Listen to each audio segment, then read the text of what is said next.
on. You can shut your mouth. You lied to Congress. Thank you, Mr. Chairman. Mr. Woodhouse, do you think it's okay to lie to Congress? I don't know. Are you lying to Congress? All right, I'll take that as a no. You said in your testimony that 15 million Americans would lose their health care. Do you stand by that statement? That is what the CBO said. Do you know what an American is? Do you know what an American is? Do you know what an American is? CBO. No, that is not what the CBO said. Do you know what an American is? Absolutely what the CBO Okay, said. so when the CBO said that millions of, even in that nonsense statistic you gave, that included health care for non-Americans. So you clearly don't understand what the difference between an American and a foreigner who's getting health care coverage is. Given that you sat here and lied, and I gave you the chance to correct yourself, I'm not interested in anything else you have to say. Okay. And I don't think anyone else in this committee has as well. Your time is done. I will move on. You can shut your mouth. You lied to Congress. Mr. Newman. Point of order. Mr. Newman. He's accusing the witness of lying. I am, and I proved that he lied, and I'm moving on with my questions now. Mr. Newman, you testify that for every dollar of care delivered, employers pay $1.30. Mr. Chairman, I demand that the member's words be taken down. He's accusing somebody of lying. He did lie. You want to debate it? He lied. That's not in debate. No one has said. Mr. Chairman, I ask that his words be taken down. He lied. He lied. I gave him the chance to correct it. He chose not to, and it was a lie. It's objectively false, the testimony he gave before this committee. I even asked him, does he know what an American is? Yes, okay. Just pause just a moment. They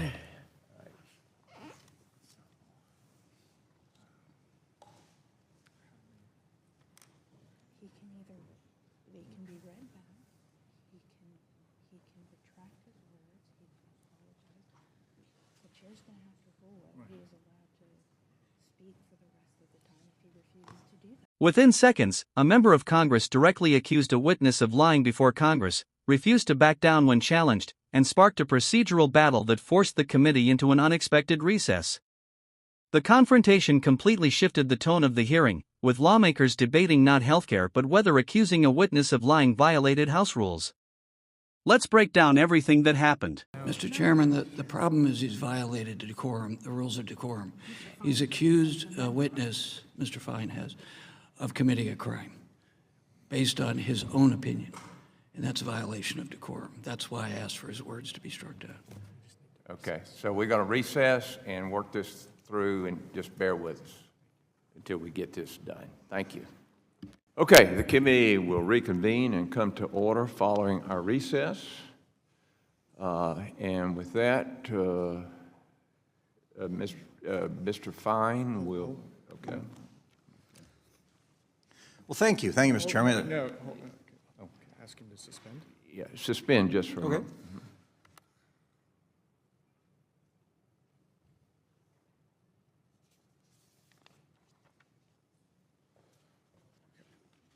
Mr. DeSant, the gentleman from California. Okay, a little bit of business here. The gentleman from California has asked the gentleman take for his words to be taken down. Does the gentleman wish to ask unanimous consent to withdraw or modify the words to which the gentleman objected? Mr. Fine, do you? No, I'm not taking my words down, so no. Okay. All right, and the chair is prepared to rule in the opinion of the chair. The gentleman's words are in order. Mr. Chairman, I'd like a vote, please. Okay, so we'll take Voice vote. So we'll take a vote. All those in favor, signify by saying aye. Aye. All those opposed, no. No. In the opinion of the chair, the ayes have it, and the motion to table is not agreed to, and the gentleman has 3 minutes and 54 seconds remaining. Well, thank you, and I want to thank the ranking member for pointing out that lying to Congress is a crime. I'm going to move on to the questions I was going to ask. Mr. Newman, you testify that for every dollar of care delivered, employers pay $1.30 in plan costs. Providers receive 80 cents. Could you help us understand what accounts for the remaining 50 cents, or approximately 62.5% of the amount paid to providers? Where in the system are those costs incurred? Excuse me. Thank you for the question. The committee has spent an enormous amount of time bringing transparency to PBMs, right? And there's this concept of spread, where it was, a misplaced dollar that went from one place to another. The medical side and the difficulty of it comes because that spread comes from a variety of sources and places. For the provider side, here's the reality.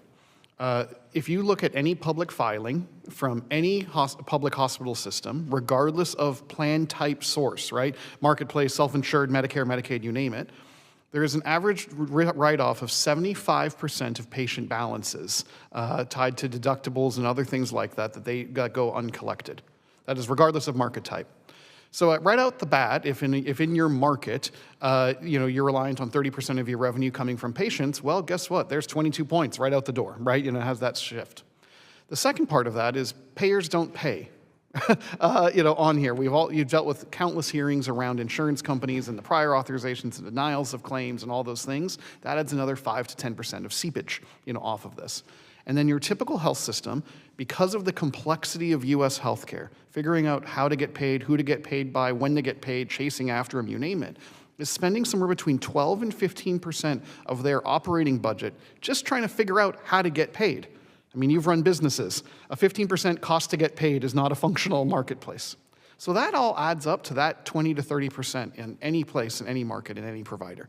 On the employer side, on fully insured plans, this has been the margin on top of a medical loss ratio, but in the self-insured space, it shows up as admin fees, transaction fees, clawback fees, consultant broker, kind of fees, stop-loss carrier rates that are inflated because of the fact that they have no data or no visibility. That's the problem with this grift is that there isn't one single boogeyman, right? That's why we have to rebuild the system and simplify it. It's not a renovation, because it'd be the renovation from hell.